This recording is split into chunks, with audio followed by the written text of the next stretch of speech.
untuk yang ancaman banjir lahar gitu. Jadi kalau yang ancaman KRB 3 itu biasanya awan panas eh, dan juga apa namanya PDC itu ya. Kemudian yang berwarna mm, merah lebih muda itu juga ada awan panas, abu vulkanik itu.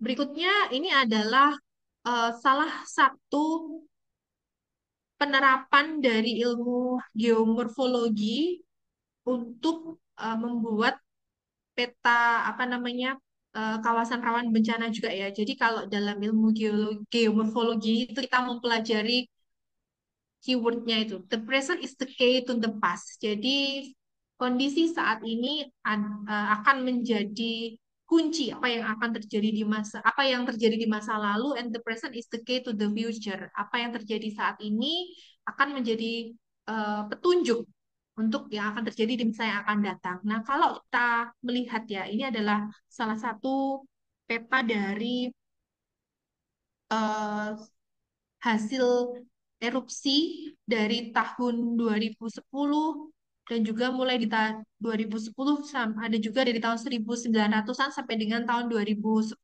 Kalau kita lihat di sini yang berwarna abu kehitaman ini adalah hasil erupsi 2010. Kemudian yang berwarna abu lebih terang ini adalah hasil erupsi material hasil erupsi endapannya berkisar dari tahun 1900-an sampai 2006. Nah, jadi apa namanya?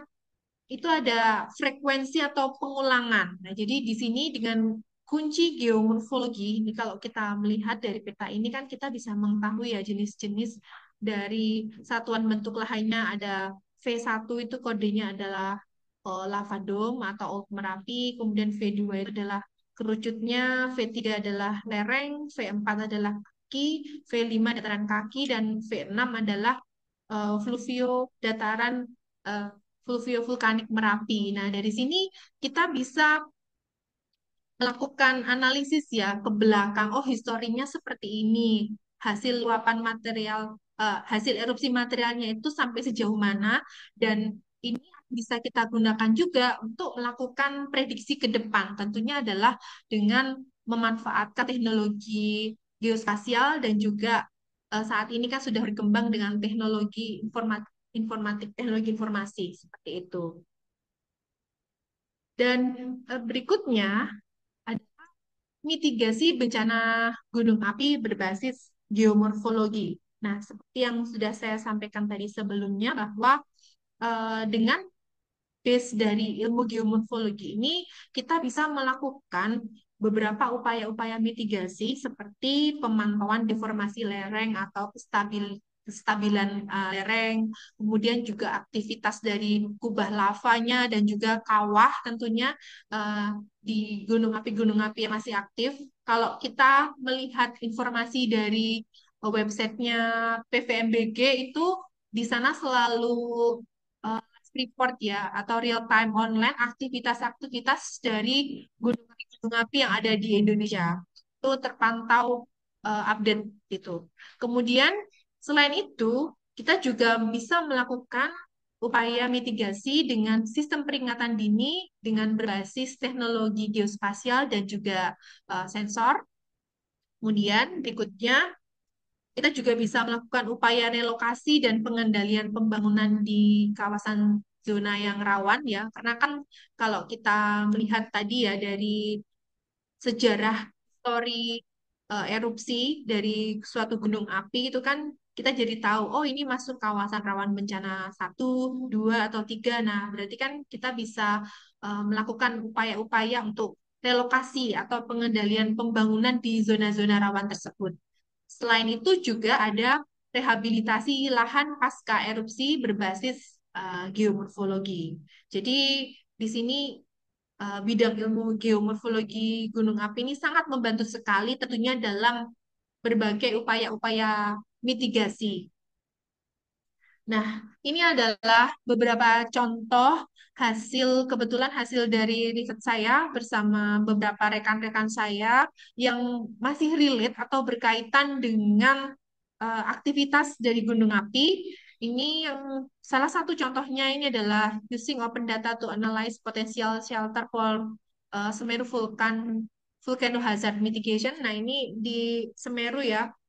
Setelah erupsi kalau tidak salah di tahun 2022 kalau tidak salah ya.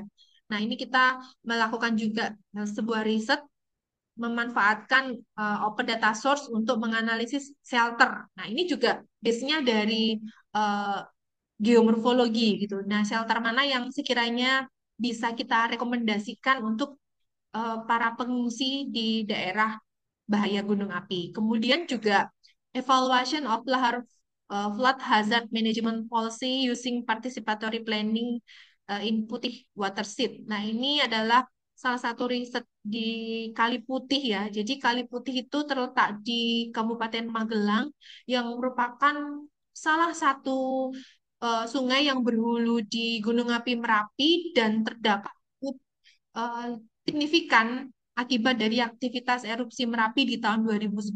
Ya. Jadi di sana banyak desa yang luluh lantah karena dihantam oleh banjir lahar. Nah, di sini saya melakukan semacam evaluasi karena di sana kondisi di lapangan itu masih banyak masyarakat yang tinggal di daerah bahaya tersebut ya. Padahal itu sudah masuk ibaratnya red zone atau zona merah. Nah, tapi ada beberapa masyarakat dengan beberapa pertimbangan mereka masih tetap untuk stay di daerah tersebut.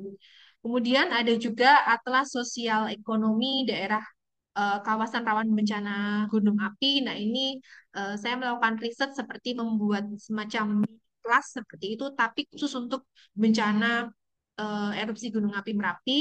Lalu ada juga analysis of impact the eruption of Semeru volcano. Nah, ini masih sama. Kalau ini dampak banjir lahar ya terhadap kawasan pertanian ya, karena biasanya kan penggunaan lahan di daerah sekitar hulu atau daerah lereng itu kan didominasi juga kawasan pertanian. Nah, ini saya melakukan analisisnya dampak dari banjir lahar terhadap pertanian itu seperti apa.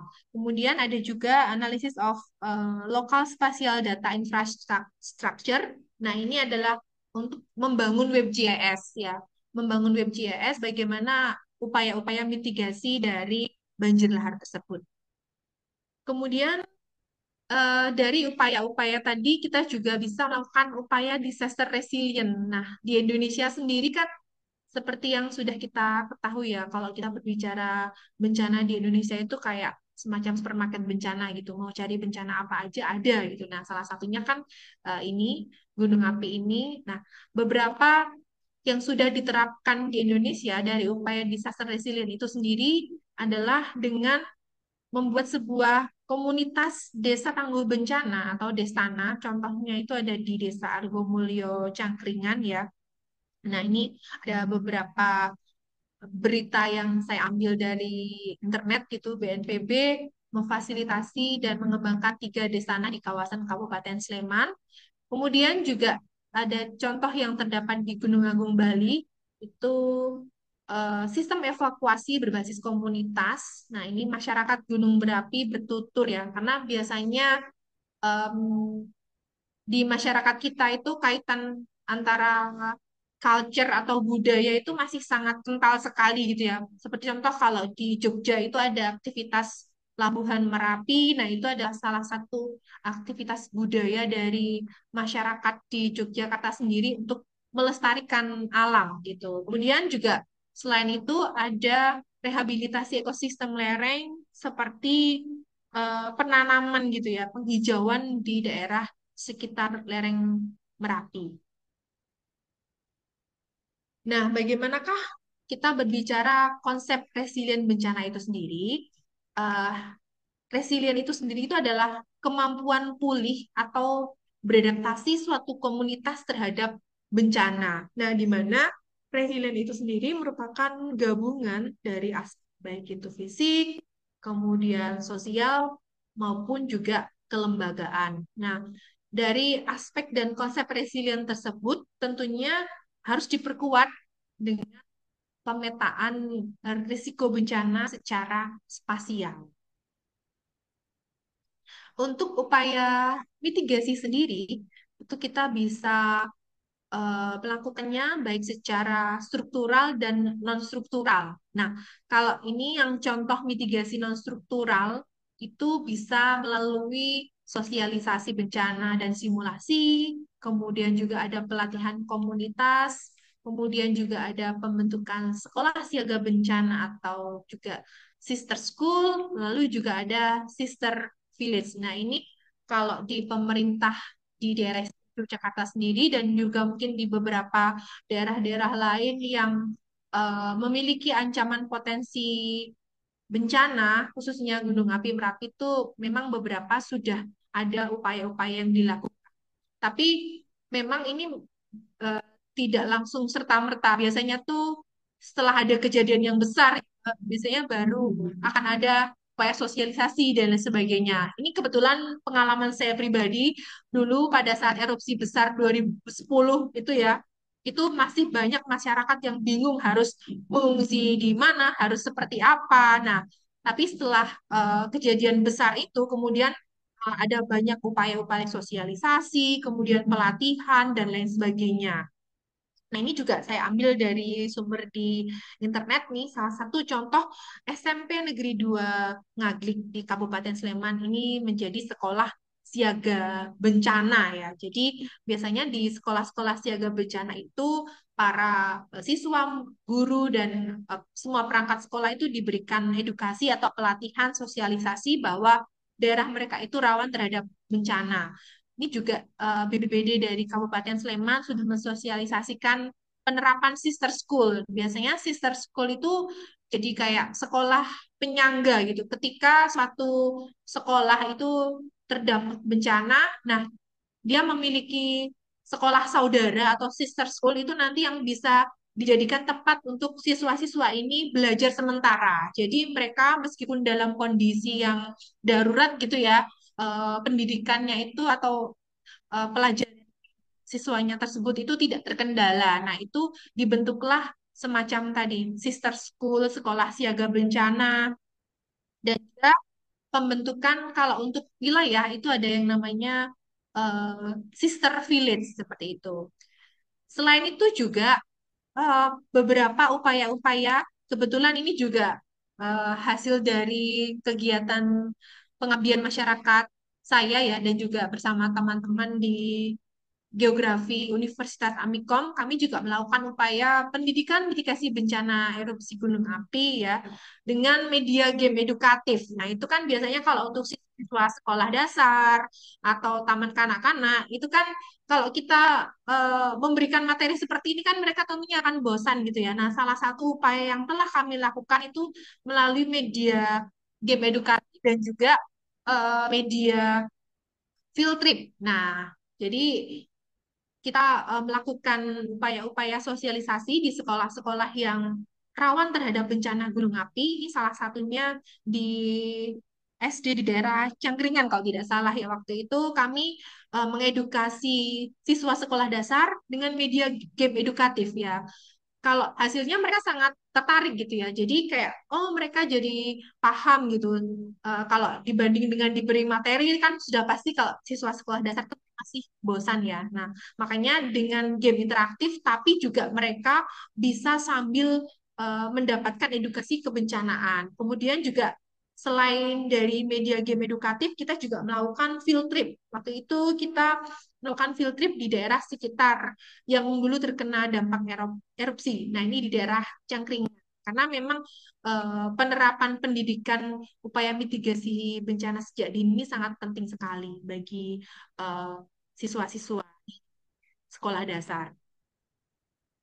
Berikutnya ini tadi adalah konsep sister village itu ya. Itu juga mirip-mirip tadi dengan sister school gitu ya. Ketika suatu daerah tersebut terdampak cukup parah, nah di manakah dia sister village yang akan nantinya dijadikan tempat untuk pengungsian atau pengungsian sementara atau titik untuk menyelamatkan diri seperti itu. Nah, ini juga beberapa contoh dari beberapa riset yang saya ambil di internet gitu ya.